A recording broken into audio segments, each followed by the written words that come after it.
And hello, everybody. Welcome back to another episode of the Planet Mullins podcast. It's January of 2026, and my guest today is an amazing engineer, mixdown guy, musician, producer.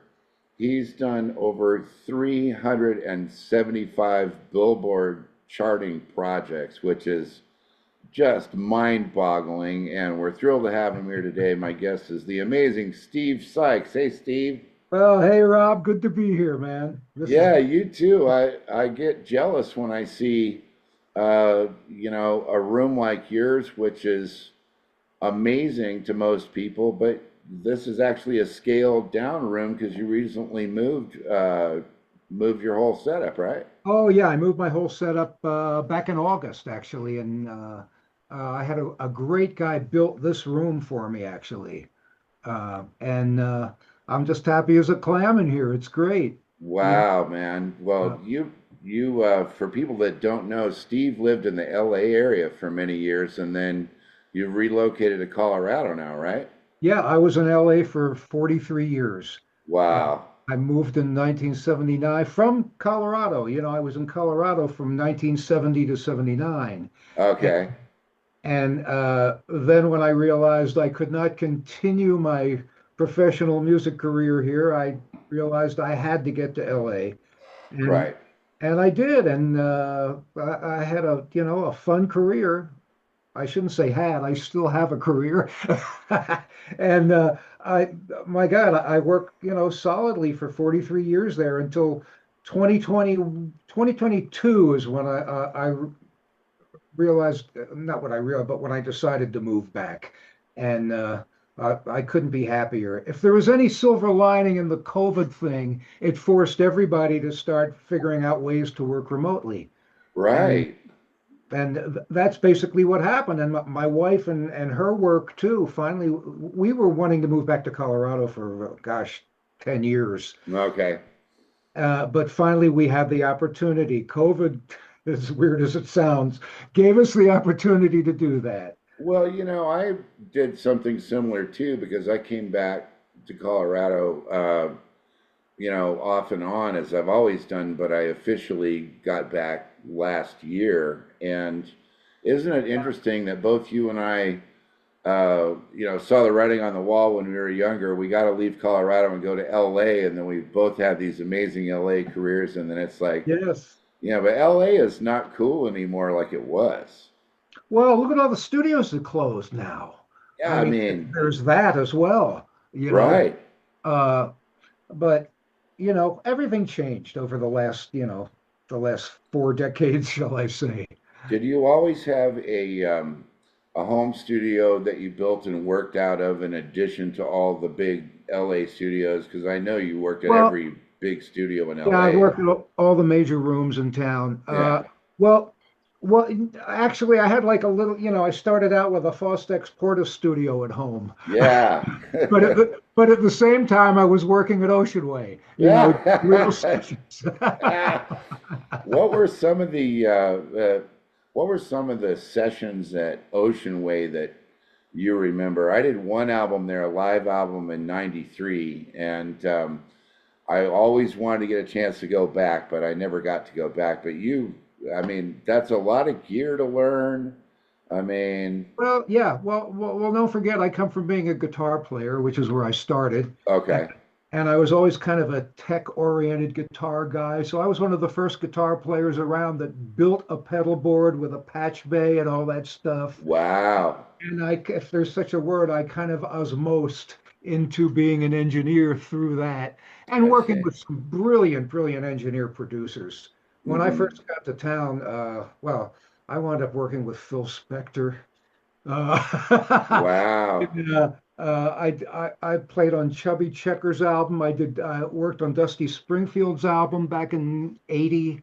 I was working at Conway, Ocean Way. Now it wasn't called Ocean Way then. It was called United Western. Oh, okay. That was the original name of the place. It was United Western, and then later on, Alan Sides bought it and changed it to Ocean Way. Was that room your favorite room to work in, or I mean, I think uh, I think my favorite rooms in town were well, also Crystal was another one that's Oh, long. Uh, uh-huh. but I think gosh, it's there were so many great ones then. I mean, my favorite room, it's there was a room tuning guy named Coco, and he would go around to all the major studios in town that would hire him, Uh-huh. and he would actually tune the monitor system and set up basically the bass trapping and all that stuff and get Hmm. it so the room really was accurate. And I think my favorite rooms always happened to be Village. The Uh, Village. yeah, Village Studio D was Village Studio D. yeah, Uh-huh. Village D, uh, and Capital B. Okay. Capital B was just wonderful. Another Capital closed now. I hope they're going to open again soon. Wow, I heard that was last year sometime. Yeah, actually, gosh, it's been a couple of years now they've been down. Well, what about Westlake Audio? Did you Oh, work over there? Westlake, that's right. He said there's so many, I I forget. know it's like we Right. could go all day and not cover them all. I worked all the Westlake rooms. I mixed the Isley Brothers. No, I'm sorry. I recorded the Isley Brothers at a lot of the Westlake rooms, and I Okay. I mixed the Isley Brothers at Ocean Way. Okay. Yeah, that's how that worked. Well, Yeah. I was looking over some of the stuff in your in your bio, and it's amazing. And then uh, when we talked on the phone setting this up, you said that in the last quarter of 2025, you mixed 120 songs. Uh, I think you said you mixed I th 100. no, Uh, I think I may have said I mixed that I did 120 days straight. oh, 100 and That's what it was. man, Which, and even yeah. for a spry 30 Yeah, year no, old like you, no, I don't mix that fast. 120 days straight. Yeah, short little breaks. But I mean, when I moved and that was the fall here. Okay. I moved into this new place on August August 21st. Okay, and and finished setting up the room. And as of September 1st, I started mixing a blues artist named Bobby Rush. Okay. And I worked on Bobby Rush's album all through September, October. I could go. It's a shame I don't have my list of what I've done. No, it's okay. Yeah. But I worked on that, and then I was working with David Garfield, and I wound up doing also at the end of this year a wonderful artist named Levi de Andrade. He's a Okay. Brazilian artist, and mixed his whole album, and he actually uh, forced me to play guitar on one of the cuts. Yeah. That's great, So, man. so after shaking in my boots to get my guitar chops up enough to do it, and wood shading for a couple of weeks, I was able to get a nice track on one of his songs. That's so great, man. I've always, especially in my teaching program, because I'm probably split equally between recording studio session guy, uh, music teacher, and live performer. Those are kind of my three things. Right. And I'm always fascinated and with the use of the half step interval on the guitar and in all genres of music because on guitar the mental like you hear a simple Joe Beam tune or what you think be a simple tune and all it is you can watch him and it's just like a little half step and it's a whole new planet. Right. Right. Yeah, I love that about that genre, man. One of the things that I've learned over the years that guitar is the most difficult instrument, I believe, to read music for. And the uh and the reason being is because the same pitches occur in many different places on the neck of the guitar. oh You see the same exact pitch, whereas on a keyboard, When you see middle C, it's only there. It's Right. middle C is not here as well. It's there. Okay. So the difference is on a guitar, you're always make as a I have so much respect for great sight readers Hmm. because on guitar especially because you're always thinking so far ahead, trying to make these decisions of where you're going to finger the next passage Uh-huh. according to where you're going to go later. So it's more than reading a bar ahead. It's it's sometimes it's reading a whole phrase ahead, a whole line ahead. Wow. Yeah, you have to be just very you're like a look ahead compressor. Right, yeah. So great guitar players that are great readers. I've always, man, I have a utmost respect for them. Well, I was never a great reader at anything musical other than drums because that was my first instrument, and Oh, it was. I Okay. studied drums and classical percussion and the multi-limbed thing with Chapin's books, and I did all that when I Wait was a minute. younger. Did Jim Chapin's book, does he have one with a peace sign on the front years ago? I don't remember. It might have. I think War might have sued him and taken the peace sign. Ah, okay. Because also before I left Denver, I had an unfortunate accident, and Oh, this was back in 1975. mm. Unfortunately sliced the tips of my fingers off on my left hand in a meat slicer. Oh my God. Okay, and didn't think I would ever play guitar again. And as a result, I started practicing drums like a banshee. I just Hmm. went crazy trying to become a drummer. And Wow. I played for a couple of years as a drummer in Denver before I left town. Uh, Oh wow. yeah, I was with a band called Network, and we were kind of like a funk R&B band. I didn't have any chops, but I could lock to a pocket like nobody. Yeah, man. You're now, well, as far as your fingertips don't really grow back, do they? Well, it's not like they grew, but they were hanging flaps. They put them back Ugh. and sent me home with a big bandage, and it took almost a year before I could play again. So I didn't Wow. lose, they didn't come off completely, you know. Wow. Yeah, I have a similar story. Like the reason I play piano is I was in a car crash in Denver Yeah. when I was in high school, and I was a pedestrian that got hit by a car. Ooh. My legs got broken, Uh, and that's how I ended up teaching myself piano.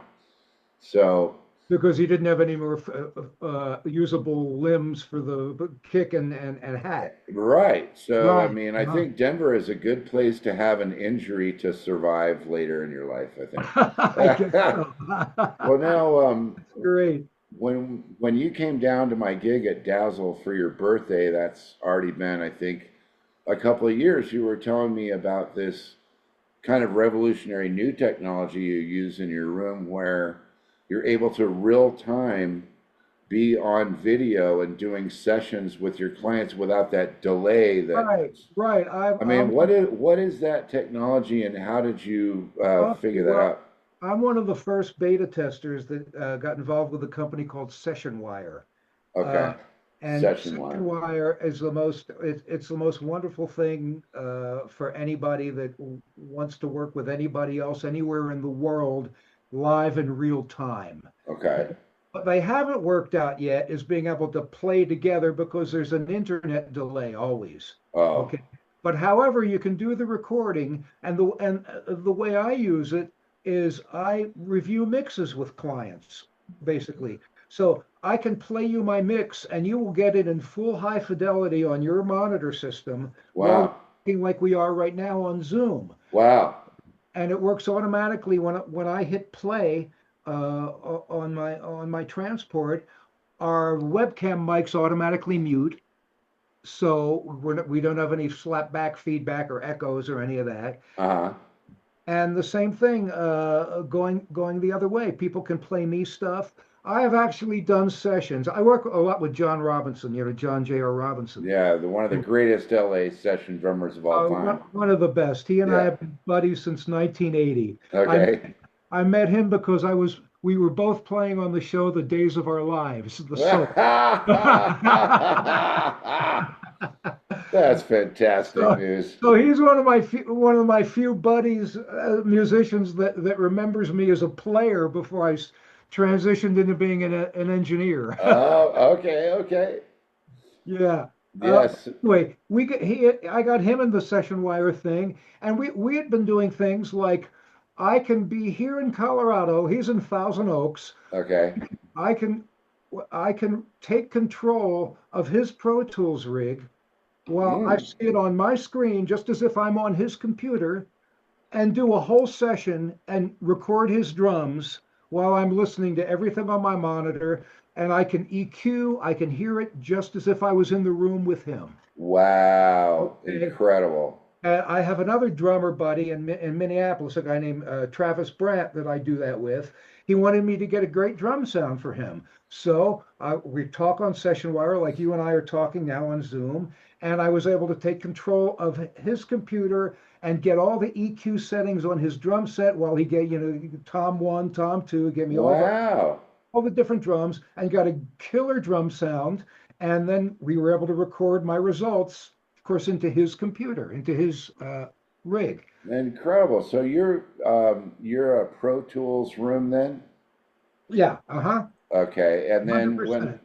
when all of these other DAWs came out, like Cubase, I used to use Vision back in the day before they went out of business, and there's Bitwig and there's Fruity Loops and Logic Pro. There's You a just million. don't really use any of those. You strictly work with the Pro Tools thing. Well, I was working on what was the movie? It was uh, I was working with Stanley Clark back in 1990, and we were doing.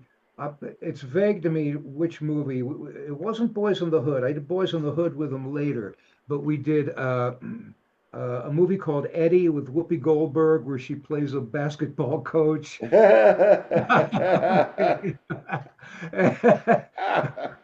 Yeah, I know. I But love it.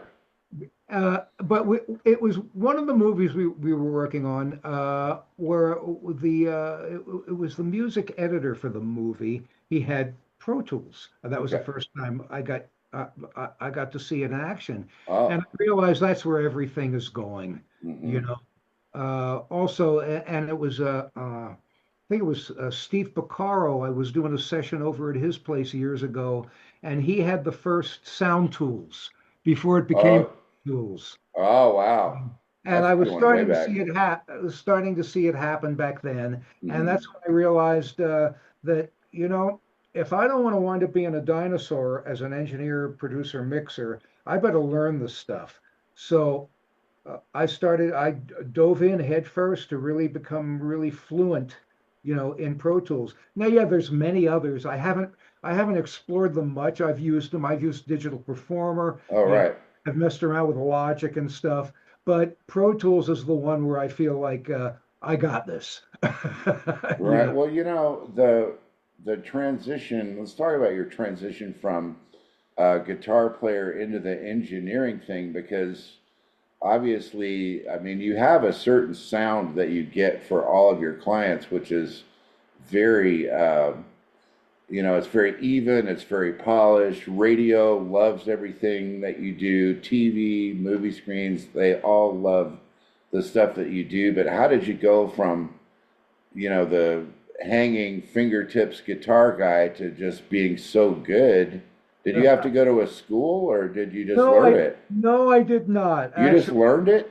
I just learned it I spent so many years, uh, if you will, standing in front of a recording console with the engineer next to me here, and Uh, just standing there watching while playing my overdub parts with my guitar. wow.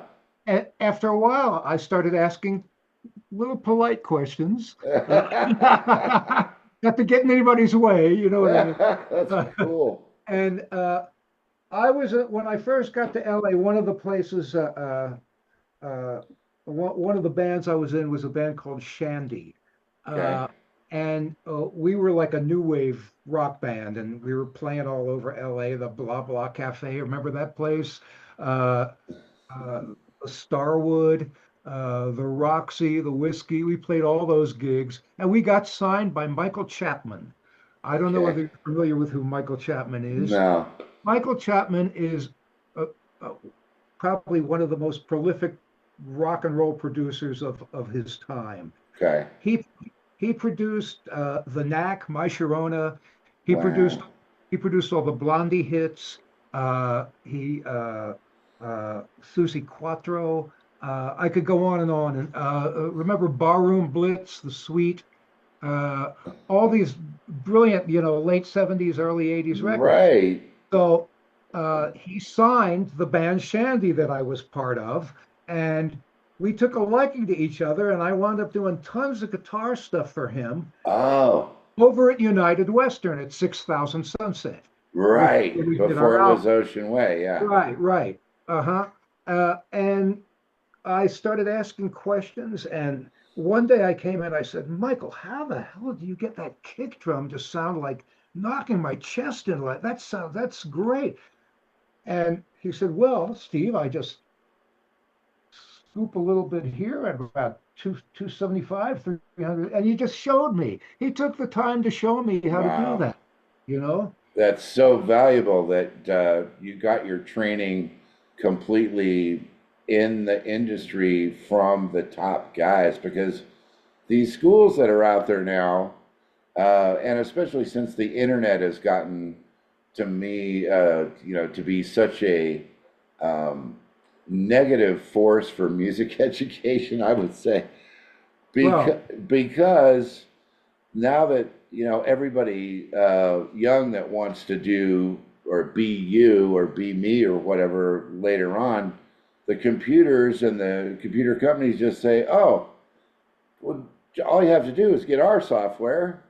And our right, software right, comes complete with a fake drummer. And oh, you don't know how to play piano? Well, we got a fake piano player. right. And you don't Sure. know how to engineer? We got a fake engineer. I just don't. I don't know. I'm old school, and the fact that you were able to do it that way, I don't see enough of the old studios around where people can really get the kind of training you Well, that got. that is a big problem now, you know. Yeah, I mean, how would people get to? And mind you, before I became like a rock guy signed to one of the biggest rock producers in LA, or in the world at that point, Uh-huh. don't forget I grew up as the son of a jazz booking agent in Philadelphia. Oh, So I my didn't never know that. Oh, you didn't know that? No. Oh, okay. Well, I'm originally from Philadelphia, and that's, Stanley Clark and I were in the high school band together. We were buddies in high school. Oh my God. And then we had a band after high school. Uh, Wow. this is before Return to Forever now. Wow. uh, Amazing. our band was called the Blues Demonstration. Oh. Uh, That's hilarious. but So but just there's so much to talk about. go, go. So when I was a kid, my mom was the agent, the booking agent for. She booked Nina Simone. She booked all sorts of great people. Art Blakey, the Jazz Messengers. She used to take me to see Buddy Rich at Basin Street East No way. when I was like 9 years old, and I would sit 3 feet in front of his drum set Oh with the my big band. God. So I got to experience, what it really is about at a very young age. And also some of my favorite, things that I listened to as a kid, the inspiration was all the Rudy Van Gelder and uh, uh, recordings that, that he did with Coltrane and Bird and one of my favorite albums where I really got into the recording and listening to like chambers and things and spatial things was Walking in Space, Quincy Jones. Oh my God. You remember Yes. that album with Yes. Roland Kirk and Herbie Hancock, Grady Tate, all these great players? It's still every now and then I put it on just to refresh my memory on where it came from. The thing about uh, as technology got more modern, and now there's Atmos and Yeah. 4D and all that. But what and my guy that I still play with, Hubert Laws, was in that Mhm. whole That's era. right. He was part. Matter of fact, I think he was on that album, wasn't he? Yeah, I I'm mean, looking at Hubert space. played on everything, and especially the CTI stuff, Yeah, because he was signed to CTI at the same time as Bob James and Steve that's Gadd right. and Ron Carter. And Sure. I go back, and a lot of times, Hubert will say, "Oh, I want to play this song that we used to do in 1972," and it'll be him looking in his library, and there'll be this like cocktail napkin that Don Sebesky scrawled out some cello part. Sure, He sure. would sit outside Van Gelder's studio after being up all night in town, and Yeah. then just arrange all that chamber music stuff in the car Right. while Wow. he waited for Rudy to open the studio the next day. Oh, I boy. mean, that level of genius stuff, but I mean, isn't it crazy how in that era with those albums, you can go back today, and most of the stuff sonically is just sounds more balanced. It sounds uh, more immediate. It has that spatial thing. Yes. Yes, It, it does. These guys really knew the art of mic placement. is that what it They really, is that what it really comes down to yeah, mostly? Is the mic art, placement? the art of mic placement, and yeah, and uh, going out and listening to what the actual performance is. Oh, okay.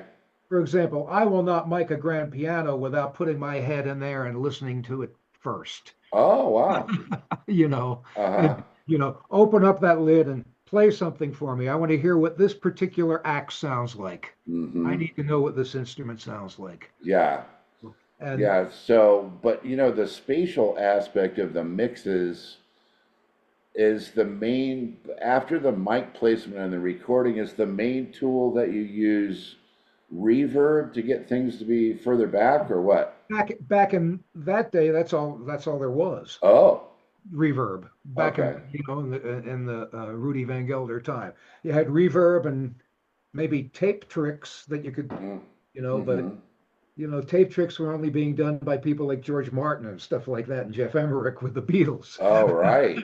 But in traditional jazz recording, it was just about front to back, and when stereo first came out, it was placement. Placement in the panorama of the sound stage, should I say? Mm-hmm. Yeah, But by now you've learned how to engineer probably everything, like a full string section with a jazz band or I've done full orchestra, and oh, I got to that. tell you a quick story. Yeah, yeah. I was working with a string arranger years ago named David Campbell. I don't know whether you know who David I Campbell don't is. know him. You don't know. Just to give you an idea, David Campbell's son is the artist Beck. Oh, oh, Okay, but this okay. is this is before he was born. Okay. All This is right. back when I first got to LA. I did a lot of work. When I first started engineering, it was around uh, the beginning of the 80s, really, when Okay. I switched over to start engineering. So you And left Denver and you're in LA. It's the beginning of the 80s, and boom, here we are. well, here we are. Yeah. I worked for about 3 years, 3 solid years doing sessions as a player, you know. Okay. And before I started realizing after a while that, well, there's some there's brilliant, brilliant guitar players in LA, and they're coming in every month. And I'm a really good player. I got to say, I'm a good guitar player, but I'm not a brilliant guitar player. I don't consider Ah, myself brilliant. And okay.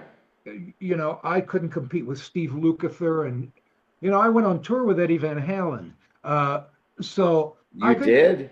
yes, I did. I was in a band that was the opening act for Van Halen. We did No way. That's we did crazy. 26 cities opening for Van Halen, What? That's crazy. 1980, 81, right? Oh my God. That's amazing. Oh my God. Uh, but I switched over. right around that time because I saw the writing on the wall, and I was one day I was at the Musicians Union, Local 47, Yeah, 47. my check from sessions I had done. I think I was waiting to pick up my check from a Chubby Checker album I had just played on. Okay.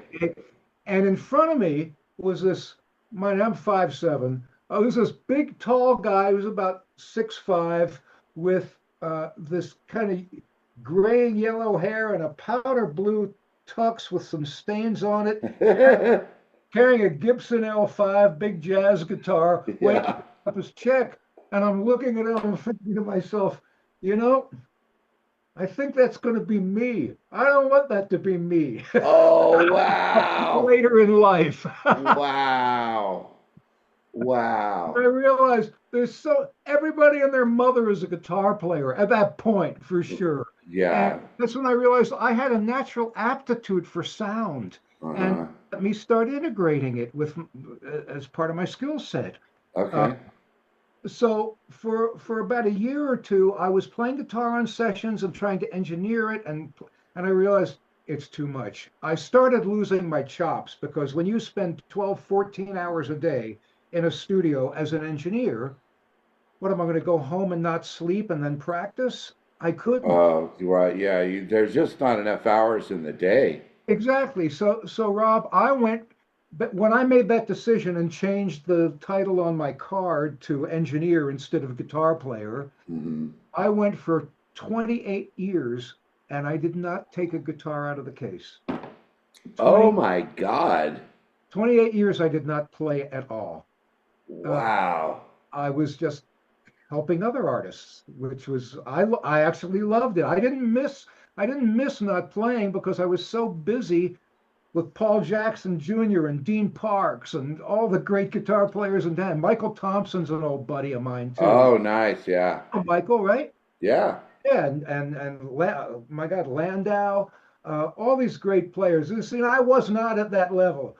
Dan Huff was another one I worked with that was another guy that blew my mind. Came in to do a film score. I was doing Police Academy, okay, Okay. for a composer named Robert Folk. We were Okay.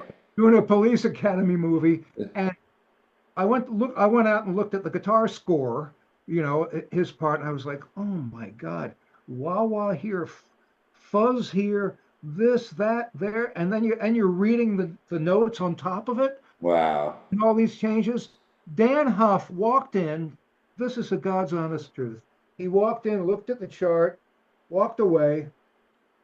That's all. Came back where, the other players are there trying to quietly go Figure it through out. like we would all do, Yeah, right. He came back when it was time for downbeat. He played that stuff like you would not believe. And I mean, he Wow. sight read it down. Wow. And so I got my jollies out of working with the best guitar players in the world. I've mixed Benson as well, the great Wow. guitar players. So, Well, yeah, I mean, I'm just amazed and just thrilled to hear all this. In my mind, as you were, going through the list of this litany of genius guitar players, the question that came to mind was, how intimidating was it to be the guitar player in the opening acts for Van Halen? Like well, you're out there going, okay, E major 7+9, well, A13. Thank you. And then here comes Eddie with Eruption. I mean, how do you feel? That was crazy, right? right. Well, I was I wasn't alone. Eddie revolutionized everything with with tapping like he did. Uh, so no, I really wasn't intimidated because Oh man, I had a nice relationship with Eddie. I spent time in hotel rooms when we were on tour, hanging and out, yeah, hanging out after the show. Uh, right? and I would sit in the room with Eddie, and what people never knew about him, God rest his soul, as how genius he was on a nylon string classical guitar. Oh really? Yes, and that's what he would play in the hotel Oh, rooms. right, because it wasn't so loud that you'd get kicked out of the room. Yeah. Right, and he just blew my mind. He was much more of a musician even than he got credit for. Wow.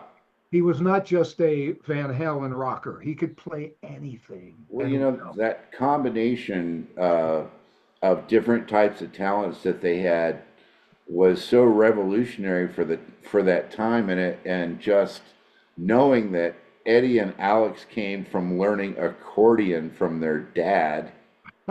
That's like how they started. You started with the guitar and sliced off fingertips, and those guys were child accordion students. And then Right. I always thought that you know, Alex's playing was some of the most amazing drumming I ever heard in a rock group. Yeah. Yeah. Yeah. And and then their bass player had that combo of that high harmony vocal and playing those incredible lines, and I loved hearing them even without Dave. Oh I yeah. Uh-huh. dug them. Like if they had put out a bunch of Rush style stuff as a trio, I would have loved that. Right. Okay. Yeah. Me too. I would have loved it. And then when they got Dave up there, it was like, wow, I don't know why this is this, but it just all works. Yes, it did. It sure You did some know, magic to it. No question about it. You know. so Yeah, but we did all those cities and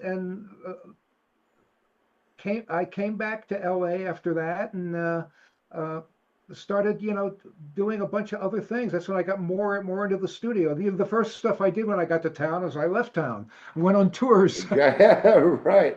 Well, did the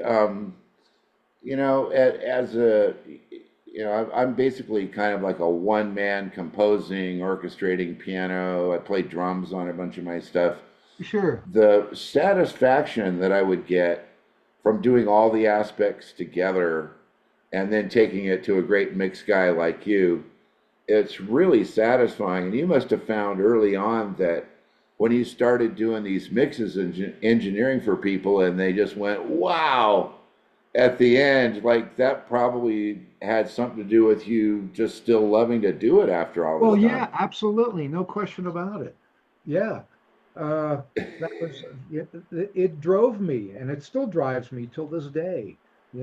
I love creating a beautiful sound stage that makes a song jump at you in the way it was intended by the composer. That's That's, what it's yeah, about. That's what it's yeah. really about. If I can't please the composer, I haven't done my gig, Okay, you know? okay. Yeah, That and there every guy that's an engineer and a mixdown guy has got a lot of credits and stuff. There's always at least one story about a client who was a complete bonehead, who was a complete pain in the butt. The one that uh, I'll give you a chance to think up one that you can share with everybody while I tell this one. right. So I was working with over at Carmen's place, and we were doing a little demo project for a guy who, worked at a car dealership, and he wanted to sing some trio stuff, and he was studying piano with me and everything. And we get in the studio, and I wrote the charts and I recorded the trio. I did everything as he came in, and he just had a couple hours because he had to go back to the car dealership. And Carmen and I are there like, yep, we got a good sound. That's the right mic for him. Okay, cool. His headphone mix is beautiful. And we're just like, okay, roll it. So he does these tunes, and we're not thinking any big deal. And the next day I called Carmen. I said, can you make me some roughs of this stuff? And he said, yeah. So I send it over to this guy, and he has basically a freaking heart attack because he's accusing us of not being able to record his voice correctly. Oh no. Oh, And he's one of those guys, he's in public relations, so he could ruin the reputation of the studio, and he oh could gosh. ruin me and all this stuff, and he was really worked up. And I called him, I got him on the phone, I said, well, what is the deal? And he says, you guys keep chopping out my singing, and I'm listening to this stuff, and there's all these parts of my vocal that are missing. And And I was like, okay. So I called Carmen. I go back over there, and the song we ended up calling the song "Fly Me to the Moo" Yeah. because the guy was so Vegasy and so sloppy with his diction. It was "Fly Me to the Moo and let me play among the star. Let me see what life is like on Jupiter and Mars." And more. Okay. And All right. so we sent him an ISO of his vocal, and we said, "Look, dude, that's just you, bro." And Yeah. but Did he in not order, have experience at hearing himself played back before? no, he was a car salesman. Oh, well, there you go. Okay. So, but we had to find S's and throughout the whole project and start pasting the S's onto the end of the moos and the R's. Yes, I've done that myself. Well, I mean, and you don't have to name names here if you don't want about like a session that went wrong or crazy or just made you nuts. But Well, if you don't mind if I digress for a moment, I of never course, got into the orchestra thing. oh If yeah, Let me jump back to that real quick. oh And yeah, the orchestra thing, David Campbell was a brilliant string arranger I was telling you about. This hmm is was the rock star Beck. At any rate, David did all these great string arrangements. He did the strings on Bonnie Raitt's Grammy-winning albums and stuff. wow, uh-huh, And he was a really great stringer. He's still around. I haven't heard anything from him in a while. We hmm haven't been in touch, but he knew that I was very interested in engineering, and he actually started using me to engineer for him. And oh, this one day he said, "Steve, I'm doing an orchestra date uh, at I think it was Sunset Sound Factory, uh, Sunset Sound, yeah, Selma. Yeah. Uh, Now, mind you, I'm a rock guy. Even though I have a background in jazz and all sorts of music from my growing up, I'm still, as a musician, I was a rock guy. I was, okay, uh, and I had never recorded an orchestra before. I recorded Hammond organs and Leslie's and guitars and basses and drums, uh, piano, but never a full orchestra. oh, Well, here I am. I took the gig, and now I'm quaking in my boots. I've never done an I'd orchestra. be And I'd be scared to orchestra death, I mean, orchestras are expensive. You know, right, LA Union dates are not cheap. And right, here I am in charge of the sound of the whole thing that I had never done before. Well, yeah, an old buddy producer that I worked with named Andre Fisher many years ago.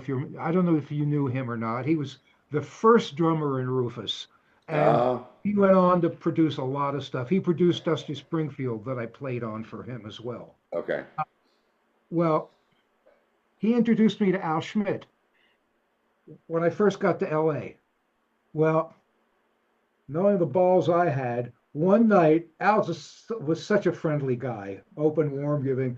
I called Al. I said, Al, I hung with him a few times, so he knew me. And of course, okay, I okay, had his home number, which is why I called him. I okay, called him one evening. I said, Al, I got this gig doing engineering for the orchestra for David Campbell. I said, I don't know what mics to use on what. And oh no, I said this to him. Do you know, Rob, Al spent almost 2 hours on the phone with me explaining every mic to use, how high to put it above the first violins, the viola, cello. He explained everything to me. What mics to use, what cardioid pattern to put them in, wow, the placement, the whole thing. I, unbelievable, I didn't know that you mic French horns from the rear. wow, That stuff. right, And, wow, and he explained the whole thing to me, and I was taking notes like crazy. right, like crazy, Because I mean, and he had umpteen Grammys then at that point, right. with his great orchestral work. If you Oh remember, my God. and he ran the whole thing down to me. A week later, I did the session. It sounded gorgeous. It came out great. Of course, Wow. every orifice in my body was sweating during it. But Oh my God God. bless him. God, that man was one of the dearest people. Al, he was so kind to me, and everybody has the same story about him. Well, you obviously anyone that knows that scene knows that, you know, Al was a legendary guy, but he just was so different with sharing that information than most of the studio guys. Because you get into these LA studio situations like I was in the 80s and the 90s, and man, there's a pecking order and there's Oh, a, I learned it very well. Yes. right? I mean, all of these Yeah. things where they're letting you know that you're not cool and you've got to go through the initiation tests like at a college frat, only in the studio Right. world, right? All that. One of the biggest problems I had as an up and coming engineer in Los Angeles was the fact that I didn't go through the ranks. I went from musician to first engineer. I didn't Oh, I didn't start cleaning the toilets and getting lunch for everybody, oh, so so right away, uh, it was hard to make friends on that level and get peer acceptance, if you well, will. there would be a lot of hatred. You know, And, you know, me going to LA from Denver, I wouldn't say it was a lot of hatred, but it was a lot of just laughing. People were just laughing at me because I was this tall, lanky young guy that didn't know anything except about music, and I knew how to arrange some stuff and how to play some sure, stuff and how to write.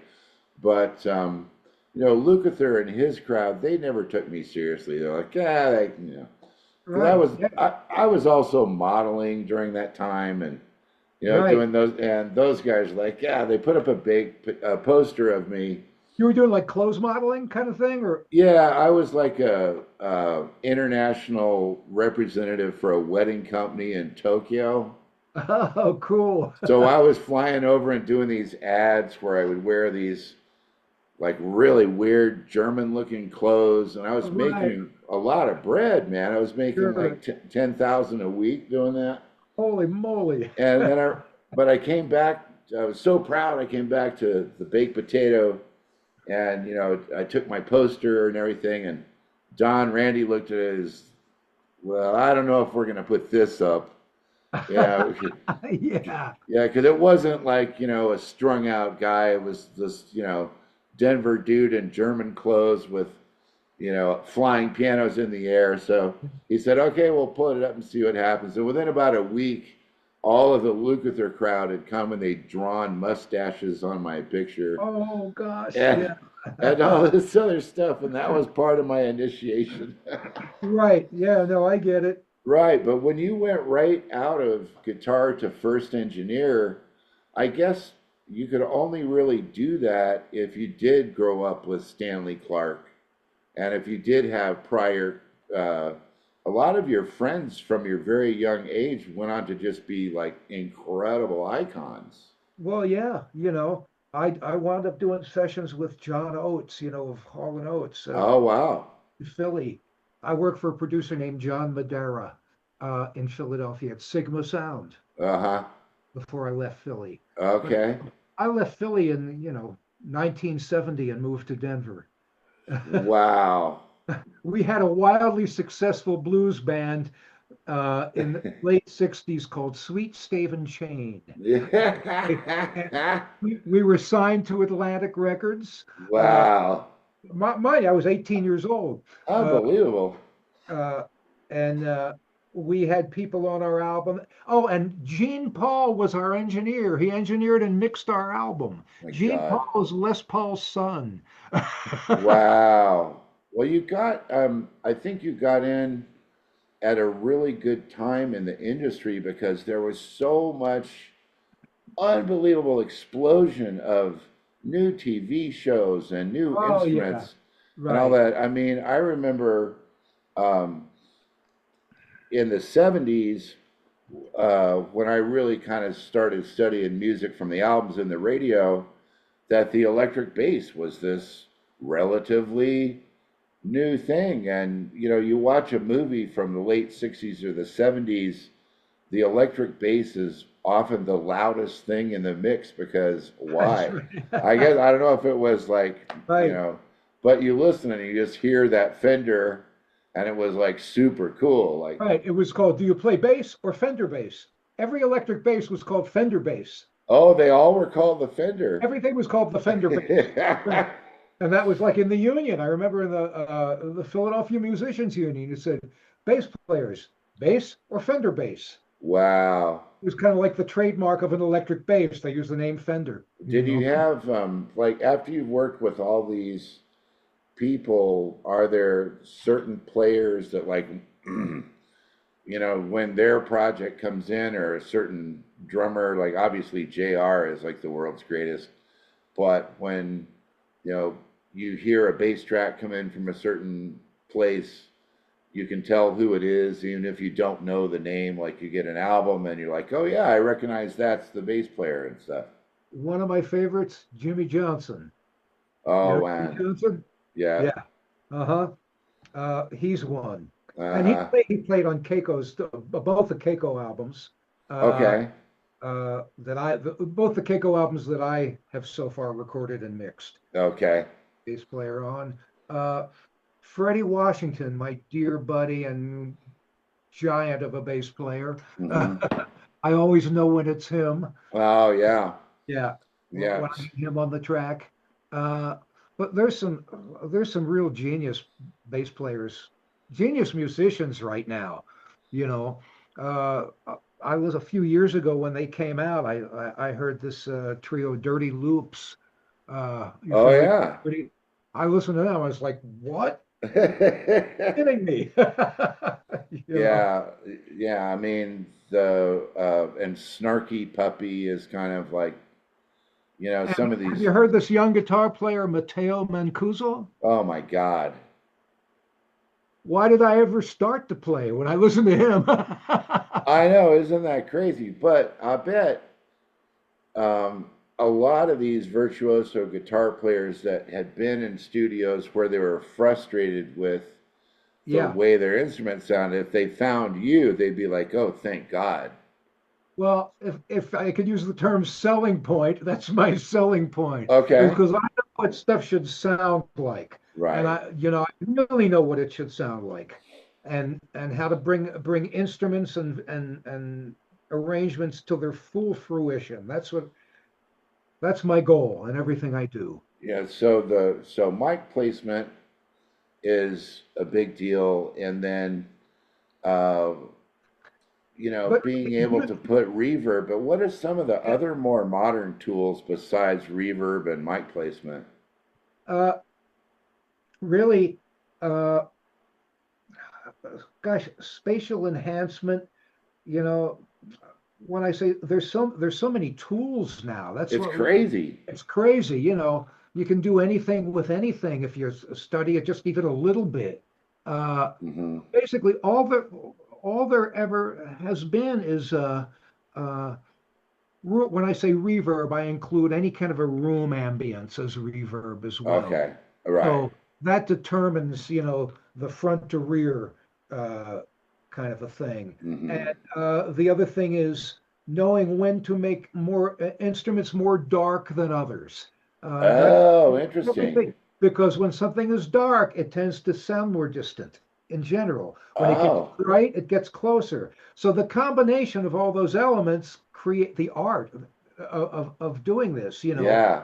The Yeah. art of EQing for distance and putting something in the foreground, Wow. as well as the chambers. But other than that, it's nothing, basically chorus and delay. Okay. Till this day, if you really want to boil it down, what do we got? We got reverb, chorus, and delay. And Uh-huh. everything you see and everything you hear is just a variation of one of those things, you know. Right. Well, with all the movie and the TV stuff uh, that you've done, there has to be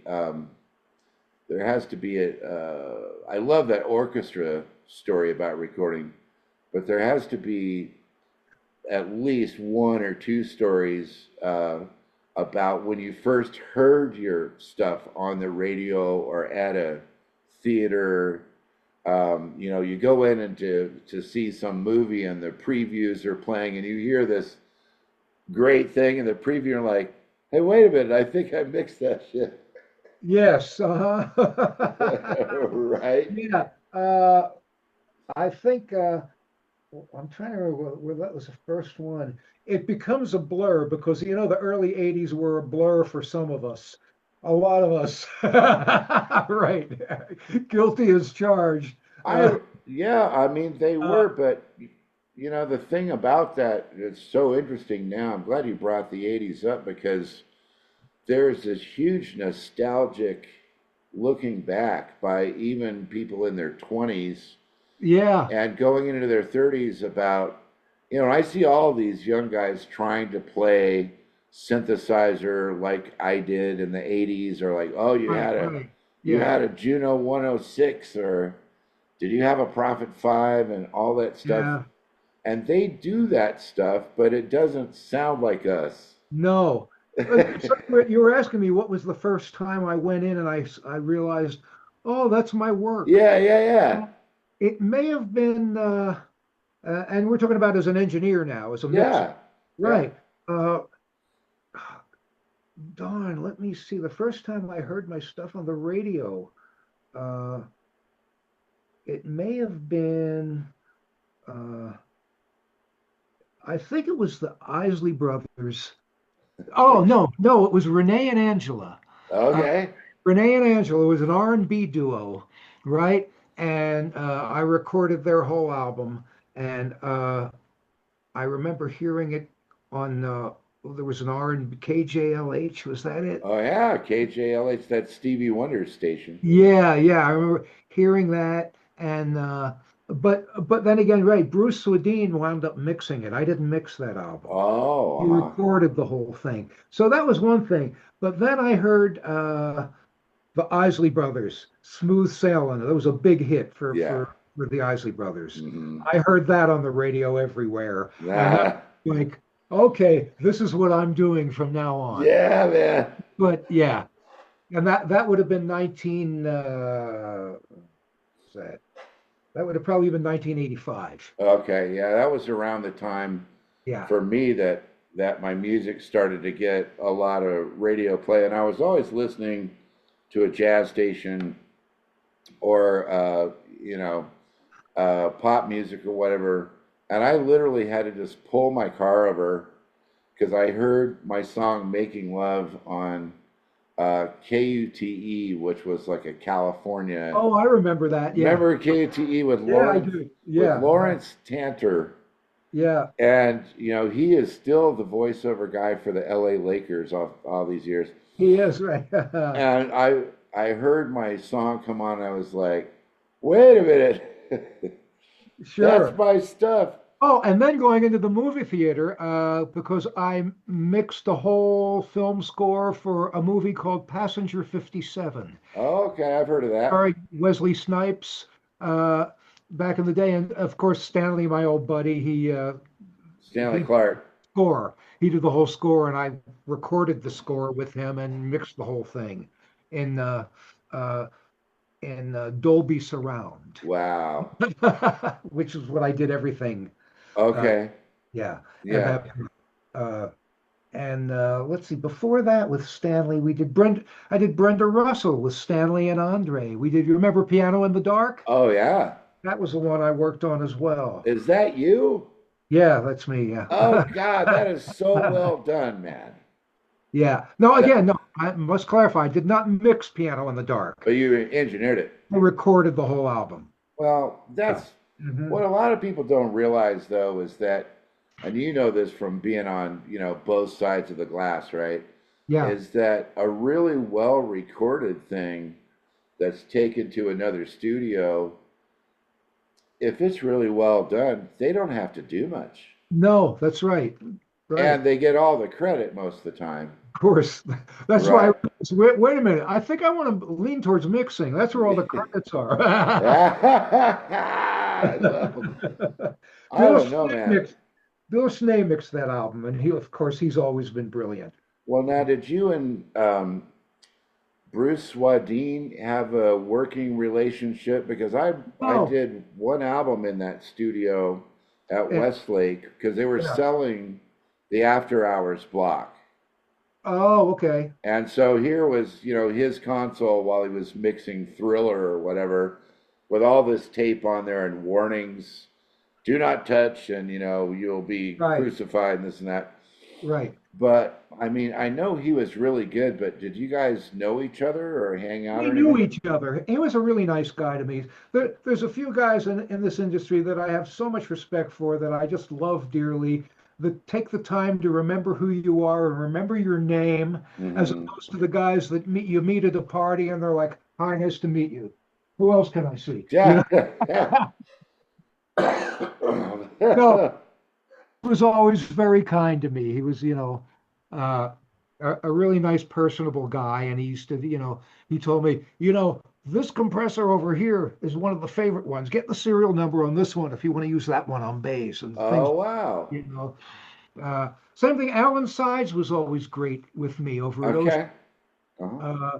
I'll never forget the microphone that he turned me on 2 years ago that I actually recorded Ronald Isley with was an Elam Telefunken 251, serial number 1175. I'll Wow. get the serial number. And this is Wow. going back to the 80s. And right up until my last Keiko Matsui album in 2022, I used that same mic again because it's still there. And I Wow. used it for nylon string classical guitar on her album. Okay. Yeah. Incredible, man. Yeah. Well, It is. I mean, I really appreciate you taking the time to share all this amazing story. Now, Rob, we got hours more of this well, because we'll do another one coming up in the future. This is going to be my first one for 2026, and as you know, we've stayed in touch over the phone yeah, yeah. since we hung out in Denver. But just if there was one music business tip or engineering tip for the aspiring young people out there, because I run a teaching program and uh, I have sometimes high school kids getting ready to go into the trying to become a pro, or they're going to go to college and they don't have Sure. $500,000 for Berkeley or whatever.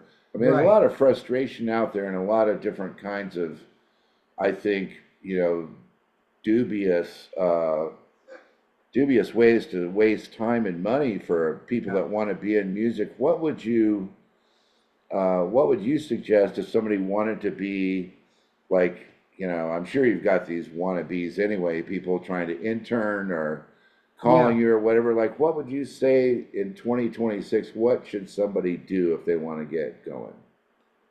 I think they should do something like get onto an online service like SessionWire. SessionWire is a perfect place Hmm. to to get involved, and you can meet with other more experienced engineer producers, Oh. songwriters, and you can share your material together. Oh. I think SessionWire is a really truly great platform for Hmm. somebody to actually get into this and learn things. Example, I've been doing a thing on SessionWire with people where I've been kind of giving lessons myself, whereas we can talk face to face. You can let me hear what you're working on, and I can tell you what I think you need to do because Oh. I'm listening to it now on my monitor All system right. in a perfectly tuned room, and I can tell you that your bass could use a little bit less at about 250 cycles. Why don't Okay. you try and subtract that? I can take control of your computer and show you and do it for you while you're listening. Wow. So I think that is the way of the future right now Okay. for young people to get more involved because the physical, the nuts and bolts, the physical structures of the studios have been fading away. Yeah. So where do you go to get experience now Right.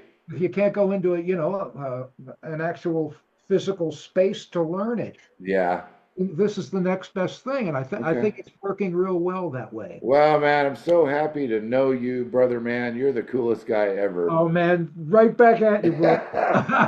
This I is was, I was so excited after we first talked about you coming on because I know we have a lot of shared love and respect for the same things. High and quality very arrangement, great players, Yeah. well-crafted compositions, Yes. excellent sounding recordings, and maybe next time when we talk, we can kind of get more into just some of the business aspects of it. Because I'm sure my listeners, because I have a lot of young people go, I've interviewed a ton of people by now. I think I've done 70 hours Wow. of interviews. I mean, I started it in COVID because there was no business for the studios. That's right. So I was just putting studio people on to try and save their business. Sure. Yeah. And I'm thrilled you're in Colorado and such a charming and talented and interesting person. Well, And can't thank you enough for coming on, man. This is really, well, this is great. Like I said, I got stories up the wazoo to continue, but there's hours more. Maybe we could just get together for lunch or coffee. I'll come down and visit you. well, I would love that too, man, because we've got a lot of shared interests and common ground, and I'm super pleased to have a guy like you just an hour and 15 minutes away too. That's a big deal. So Yeah, you that's know, great. Yeah. all right, man. Well, that's it, folks. The incredible Steve Sykes, guitar player turned to mixdown engineering genius with 375, more than 375 Billboard charting projects to this point in his life, and he's not slowed down. Super No. nice guy, very talented, and the Session Wire thing, we'll all have to check that out. So, Yeah, thank, check it out, sessionwire.com. And if you okay, want to check me out, my website, stevesykes.com. SteveSykes.com, and it's not spelled like psych. It's spelled it's spelled Skys. No, Sykes. Sykes. Dyslexia kicked in. All right, folks, that's gonna do it. We'll see you on the next one. Bye bye, everybody. Okay, take care. Bye bye.